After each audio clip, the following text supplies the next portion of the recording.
आप देख रहे हैं यंग बाइट्स। मैं हूं आपके साथ पूजा ठाकुर और आज के हमारे आइडियाज़ एक्सचेंज के प्रोग्राम में मैं आपको मिलवाने जा रही हूं जम्मू कश्मीर अपनी पार्टी के सीनियर लीडर विक्रम मल्होत्रा जी से। सर, सबसे पहले आपका बहुत बहुत स्वागत है यंग बाइट्स में। धन्यवाद। सर, इससे पहले आप कांग्रेस पार्टी में थे, उसके बाद आपने अपनी पार्टी का गठन किया। क्या लगा कि आपको अभी जब आप कांग्रेस पार्टी में थे या अगर अब अपनी पार्टी आपने उसमें बनाई है, तो क्या सबसे पहले कहूँगी क्या एजेंडा इसका क्या रहा? क्या आपको दूसरी पार्टीज़ पे भरोसा नहीं रहा इसलिए आपने अपनी पार्टी बनाई? देखिए, जैसा आप जानते हैं कि 5 अगस्त 2019 के बाद जिस तरह से हालात प्रदेश में बने थे जी। उसके बाद से पॉलिटिकल एक्टिविटी थम गई थी। एक लॉकडाउन था वर्चुअल, पर थोड़े समय बाद जैसे जैसे लॉकडाउन ईज़ हुआ और हालात सामान्य होने लगे तो लोगों की बहुत सारी दिक्कतें थी, परेशानियां थी। आम जनता जो है, जिसको हम एक सियासी जमात रिप्रेजेंट करती है, उनको बहुत सारी तकलीफ़ें थी और उनकी बात करने के लिए मुझे लगता है कोई भी राजनीतिक संगठन जो है वो आगे नहीं आ रहा था।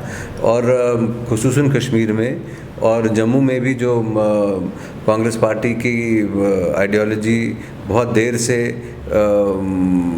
नेशनल कॉन्फ्रेंस की आइडियोलॉजी के साथ मिक्स हो गई और वो भी उसी विचारधारा से चलना चाह रहे थे और 370 का जो विलाप था वो चल रहा था जी।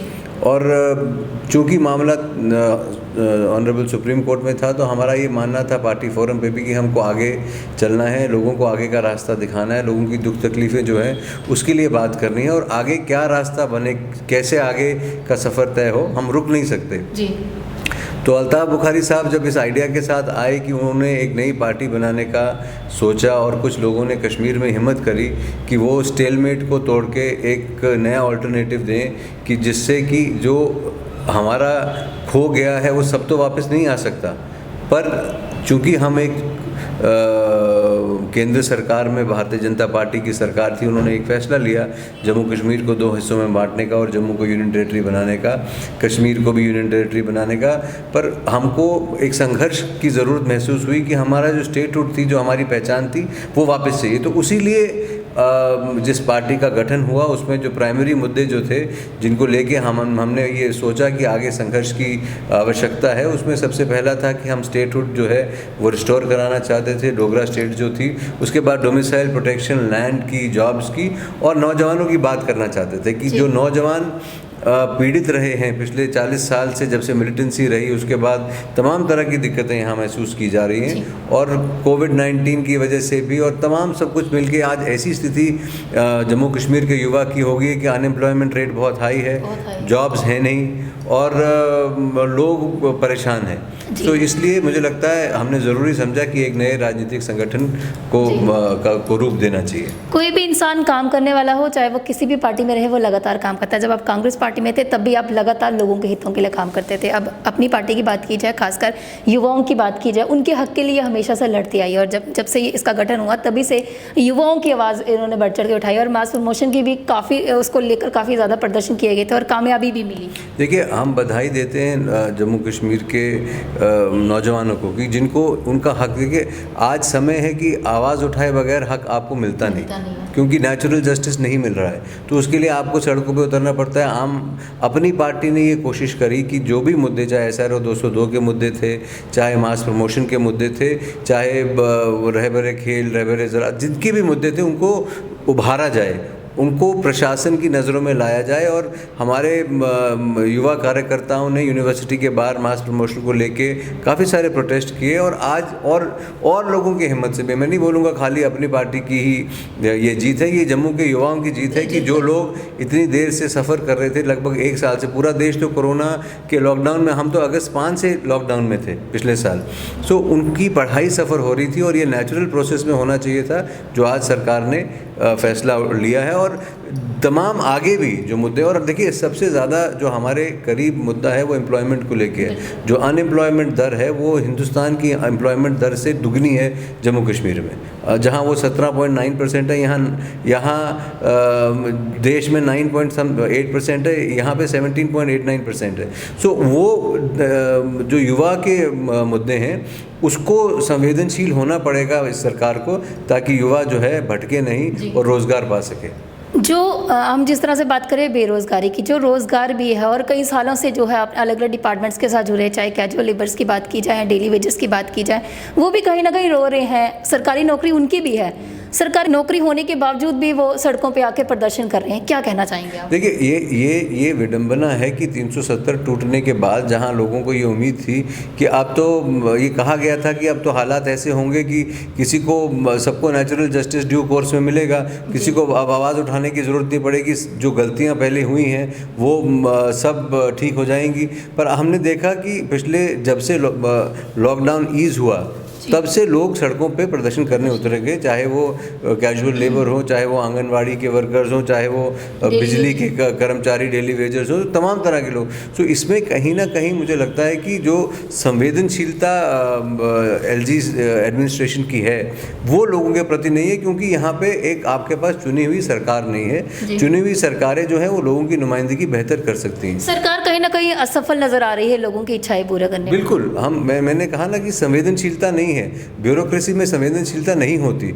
एक ब्यूरोक्रेट जो है वो आंसरेबल लोगों को नहीं होता, जबकि होना चाहिए। वो अपने सुपीरियर्स को आंसरेबल होता है, वो जवाबदेह अपने सुपीरियर्स को होता है। और एक जो पॉलिटिशियन है, चाहे वो किसी भी राजनीतिक दल से वास्ता रखता हो, वो लोगों को जवाबदेह होता है। जी, तो जहाँ पे एक तरफ यूटी बनने से कई सारे तबके के लोग जो थे उनको फ़ायदा भी हुआ, लेकिन ज़्यादातर देखा जाए तो नुकसान ही देखने को मिला, क्योंकि जिस तरह से जितनी उम्मीदें लोगों को थी या जितना आश्वासन उन्हें दिया गया था इतना सब कुछ मिलेगा, उस सब पर सरकार जो खरा नहीं उतर पाई। अब आपकी अपनी पार्टी की अगर बात की जाए, क्या एजेंडा इसका रहेगा, और जिस तरह से अगर आने वाले समय में चुनाव होते हैं तो किन किन मुद्दों पे आप ज़्यादातर काम करेंगे? एक तो हमारा आग्रह है, हमने जो पुराने एलजी साहब से उनसे भी कहा था कि चुनाव जल्दी कराए जाएं। अब नए एलजी साहब आए हैं, हमारा उनसे भी यही आग्रह रहेगा कि चुनाव जल्दी से जल्दी कराए जाएं। यहाँ चुनी हुई सरकार आए, वो लोगों के मसलों को बेहतर तरीके से समझ सकती है। उनकी एक इंटीग्रेटेड पैकेज की ज़रूरत है जम्मू कश्मीर के लिए।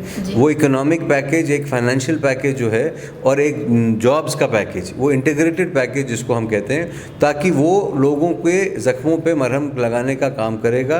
वो हमारे जो कोविड-19 की वजह से बहुत सारे युवा बेरोज़गार हुए जो प्राइवेट सेक्टर में काम करते थे, लोगों की तनख्वाहें आधी हो गई हैं, लोगों को जीवन व्यतीत करने में दिक्कत आ रही है।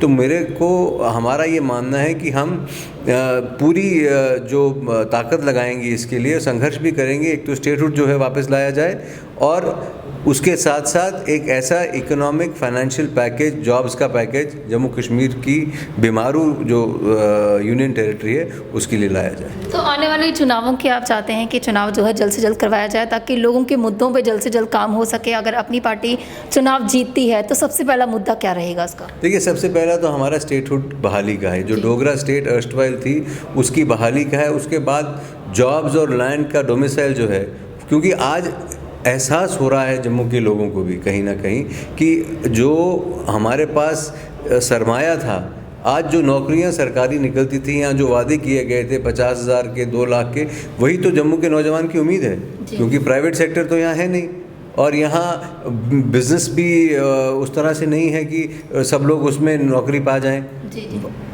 कोविड की वजह से जो रिलीजियस टूरिज़्म है वो भी बंद है। आप देखिए, रघुनाथ बाज़ार, हरी मार्केट, कटरा, वैष्णो देवी सब सूने पड़े हैं। सो लोगों के पास रोज़गार कमाने का तरीका नहीं है। तो इसी ऐसे सूरत हाल में लोगों के लिए एक इंटीग्रेटेड जॉब पॉलिसी केंद्र सरकार द्वारा लाई जाए, प्लस एक फाइनेंशियल पैकेज लाया जाए, और अपनी पार्टी का संघर्ष जो है वो युवाओं को उनका हक दिलाने के लिए सबसे सर्वप्रथम रहेगा। तो इनका कहना है कि युवाओं को उनका हक दिलाने के लिए सर्वप्रथम पार्टी जो है वो काम करेगी। और इसके साथ ही सर, हमारे माध्यम से जितने भी दर्शक आपको देख रहे हैं, क्या एक आखिर में संदेश उन सभी दर्शकों को देना चाहेंगे?